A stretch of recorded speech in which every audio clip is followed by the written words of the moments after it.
Good evening, everyone. We begin the readout tonight with history in the making. On this vote, the yeas are 53, the nays are 47, and this nomination is confirmed.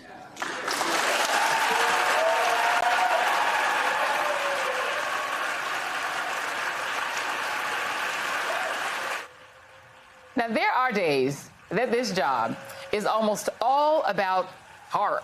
Threats to our democracy at home, a vicious war abroad, a deadly pandemic.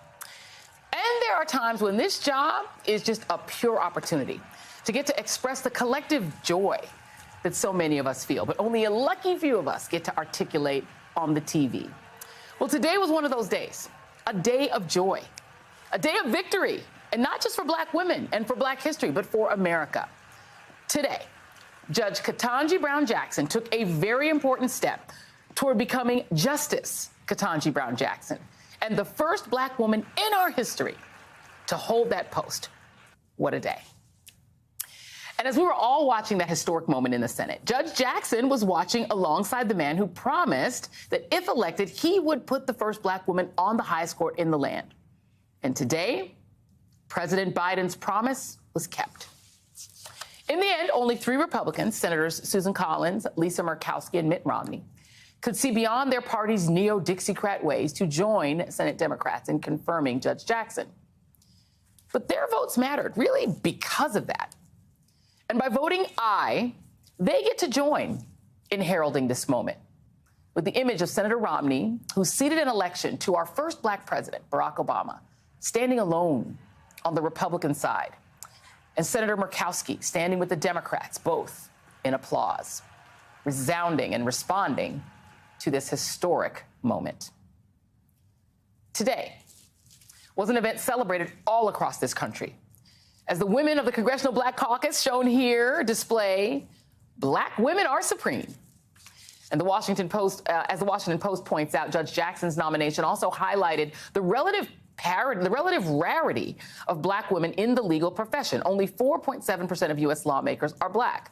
And just 70 Black women, 70, have ever served as a federal judge, representing fewer than 2% of all such judges. So the fact that a Black woman will hold the title of Associate Justice of the Supreme Court will be a North Star for millions of Black women and girls.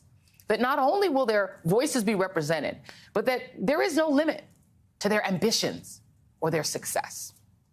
Here is how one of Judge Jackson's closest friends described the significance of today. It gives greater legitimacy to the court because we know that there's someone there who's actually walked in our shoes. Although we're very grateful for the diversity that's on the court now, there has never been the voice of a Black woman on that court. It means that if she could do it, we can do it, and our daughters can do it. Joining me now is Yamiche Alcindor, NBC News Washington correspondent and anchor and moderator of Washington Week on PBS.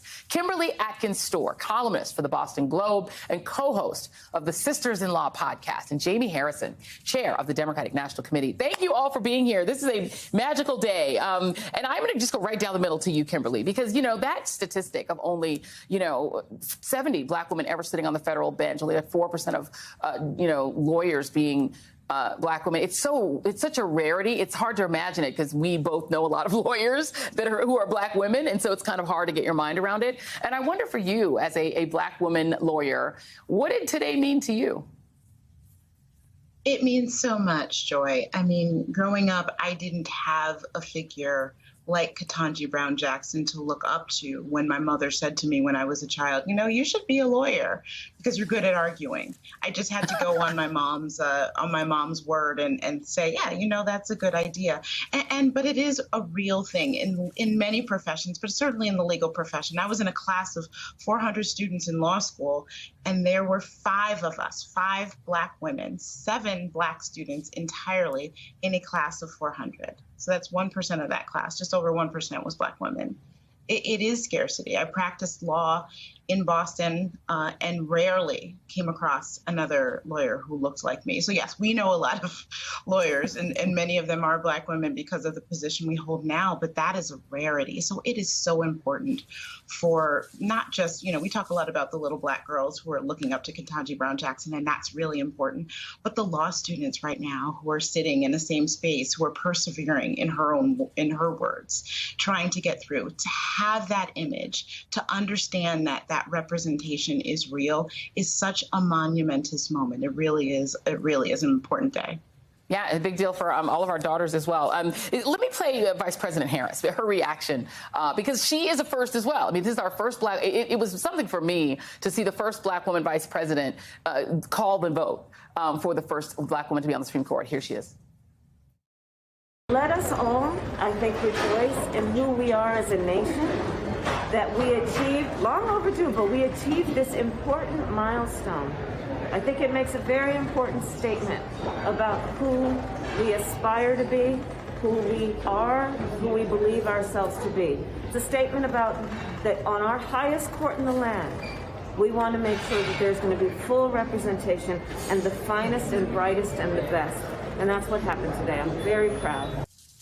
Yamiche, my friend, it's going to be so great for me this Halloween to see how many little girls dress up as Ketanji, as Justice Ketanji Brown Jackson, and how many dress up as Vice President Harris, because last year there was a lot of Vice President Harrises. I mean, it's real. This is like a real thing. But you had a chance to talk to her girlfriends. I'm lucky enough to have known these young ladies. These are some outstanding people. I was saying to you in the break, these are some of the smartest people I ever met. They were at Harvard University undergrad. You spoke with Nina Simmons, who was one of them. Talk about what the friends had to say. It was this joy that you saw the vice president have, that you saw these senators have. Her friends were just jubilant. One of them literally squealed on the call with me. I talked to Nina Simmons, Antoinette Coakley, Kimberly Robinson, who was who you played earlier, as well as a number of other women. And what they really told me was that she was a star, that Judge Jackson was a star, but also that she was supported by a group of Black women, both at Harvard undergrad and at Harvard Law. And by the way, these four friends, they actually traveled together. They not only got into Harvard together, they got into Harvard Law together, which tells you these group of women. But I want to play Nina Simmons, because she was someone who was just talking about how proud she is, but also what she had to endure, Judge Jackson, to get here. Yeah, here she is. And I'm just so proud of her as a Black woman. During the hearings, just watching her, I felt her pain, and I think many people have reached out to me to express the same thing, to see what she went through, to see that she was strong, that she persevered. It really speaks not only to Black women, but women everywhere. Anyone that's felt out of place or not welcome in an arena where they are the minority. That was Nina. And Antoinette Coakley, another one of her friends, said that she predicted that she was going to be the first Black woman on the Supreme Court, Antoinette did, of Judge Jackson, because she was so brilliant, because she did stand out, because she was a consensus builder. And they did say that she was someone who was vocal about the idea that she wanted to connect with people who didn't agree with her all the time. She had these study sessions in her dorm room where she would gather people and they would talk about the law. So that also tells you, when she gets on the Supreme Court, that she's used to talking to people who may not agree with her, and that she's, of course, going to bring her lived experience as a Black woman. 233 years it took for her to break that double pane glass ceiling of being Black and being a woman. It is amazing. I'm gonna let a brother speak. Go ahead, Jay. I'm gonna bring you in, Jamie. You're the one representing the brothers here today. I mean, the thing about it is, I wanted you to be here because this is also a political win for the president of the United States. Let's just be clear. He made some promises. There were a lot of Black women, prominent Black women, who went real tough on him and said, you need to pick a Black woman vice president. He did. He picked Kamala Harris. And he made a promise saying, I'm going to pick a Black woman for the Supreme Court. He did. What's the significance of this in your view politically, especially in a tough election, a tough midterm year? Well, Joy, you and I were both there when President Biden, then Vice President Biden, made that promise in Charleston, South Carolina. Yep. After conversations with Marsha Fudge and Jim Clyburn and Cedric Richmond and Benny Thompson, and he made that pledge on the debate stage. But I can tell you on a personal level how much my heart filled with joy. You know, I'm married to a Black woman who is a lawyer. She's a law professor at the University of South Carolina. And it was emotional for us. You know, my wife went to Harvard undergrad and Yale Law School, and I've seen firsthand the challenges of a Black woman in the legal profession, how, you know, the bar is raised so high. And to see this happen today, I can tell you it was emotional for my wife. It was emotional for me as well. And so I want to just say congratulations, Judge Jackson. We are all so proud of you. And, you know, the politics behind this, Joy, is that this is a big deal. It was a promise made and is a promise kept by Joe Biden. And, you know, this is something that we should all be proud of and we all should celebrate, because for the first time in 200 years, this court has heard cases from Plessy versus Ferguson, Shelby County, Brown versus Board, all impacting Black women, but never having a Black woman sitting on the court to provide her perspective. And now that's going to change.